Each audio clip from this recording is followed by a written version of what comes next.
বরফে ঢাকা এক শহরে আমরা থাকি। আর এই শহরের নাম হচ্ছে মস্কো। রাশিয়া পৃথিবীর সবচেয়ে বড় দেশ এবং সবচেয়ে বড় দেশের ক্যাপিটাল হচ্ছে মস্কো শহর। ছবির মতো সুন্দর এবং অনেক নিয়ম কানুনের একটা শহর মস্কো শহর। অনেকে বলে পুতিনের দেশ, ভ্লাদিমির পুতিন।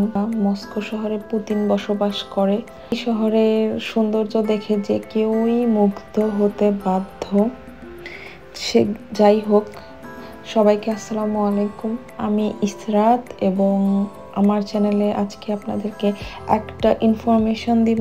ভিডিও খুব বেশি লম্বা করার ইচ্ছা নেই।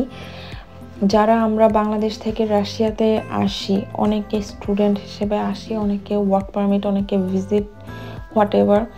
তো সবাই কিন্তু বাংলাদেশ থেকে টাকা লেনদেন করার প্রয়োজন পড়ে। অনেকে টাকা নিয়ে আসে, যারা স্টুডেন্ট তারা টিউশন ফি অথবা আদার্স লিভিং কস্ট বের করার জন্য টাকা বাংলাদেশ থেকে নিয়ে আসে, অথবা যারা এখানে ইনকাম করে তারা বাংলাদেশে টাকা পাঠাতে চায়। এখন সব দেশ থেকে কিন্তু ব্যাংকের মাধ্যমে অথবা ব্যাংকে অ্যাপ্লিকেশন থাকে, মোবাইলের মাধ্যমেও ইদানিং ক্লিক করলে টাকা অ্যাকাউন্টে চলে যায়, বাংলাদেশে চলে যায়, অনেকে বিদেশে বসে বিকাশেও টাকা পাঠিয়ে দেয়। এখন সবার একটাই প্রশ্ন যে রাশিয়াতে এসে কিভাবে এই নিজেদের উদ্যোগে বা নিজেরা ব্যাংকের মাধ্যমে টাকাটা পাঠাবে। কিন্তু দুঃখের বিষয় হচ্ছে রাশিয়া থেকে সরাসরি এইরকম কোনো মাধ্যম নেই বা কোনো ব্যাংকের সাথে বাংলাদেশের কোনো ব্যাংকের কানেকশন নেই যে আমরা সরাসরি টাকাটা পাঠাবো অথবা এখানে কোনো একটা ব্যাংকে জমা দিয়ে টাকাটা ওরা বাংলাদেশের অ্যাকাউন্টে পাঠিয়ে দিবে। এটা আসলে আদৌ রাশিয়া থেকে সম্ভব না। এটা আমাদের সাথে রাশিয়ার অনেক বড় একটা গ্যাপ।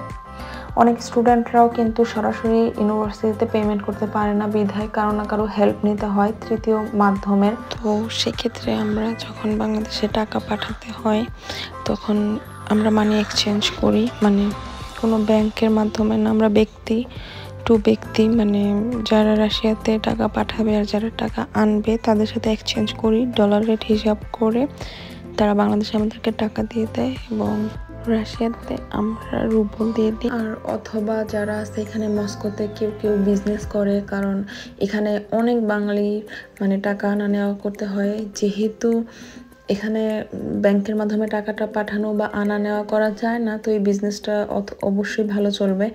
তো এরকম যারা ব্যবসা করে তারা লাভ নেয়, আমরা টাকা বাংলাদেশে দিতে আমাদেরকে রাশিয়াতে রুবল দিয়ে দেয়, অথবা আমরা রাশিয়াতে রুবল দিয়ে দিই, ওরা এটা নিয়ে বিজনেসই করে, তারা টাকাটা পৌঁছায় দেয় অ্যাকাউন্টে। আর অথবা এখান থেকে আমরা ডলার করে রাখি। কেউ যদি বাংলাদেশে আমাদের তো আত্মীয় স্বজন অনেক বেশি রাশিয়াতে থাকে, আমরা ডলার দিয়ে দিই, বাংলাদেশ যে আমাদের অ্যাকাউন্টে টাকাটা টাকা কনভার্ট করে জমা দিয়ে দেয়। কোনো না কোনোভাবে ব্যবস্থা হয়েই যায় এবং আমরা বাধ্য এইভাবে টাকা লেনদেন করতে, যদিও এটা একদমই আনসেফ। অপরিচিত কারোর মাধ্যমে এটা করতে গেলে অনেক রিস্ক থেকে যায়। টাকাটা যদি আপনার অ্যাকাউন্টে না পৌঁছায় তাহলে কিন্তু কিছুই করার থাকবে না। তারপরেও যেহেতু কোনো মাধ্যম নাই লিগেল, তো আমাদের তো কিছু করার নেই, আমরা এটা করতে বাধ্য হচ্ছি।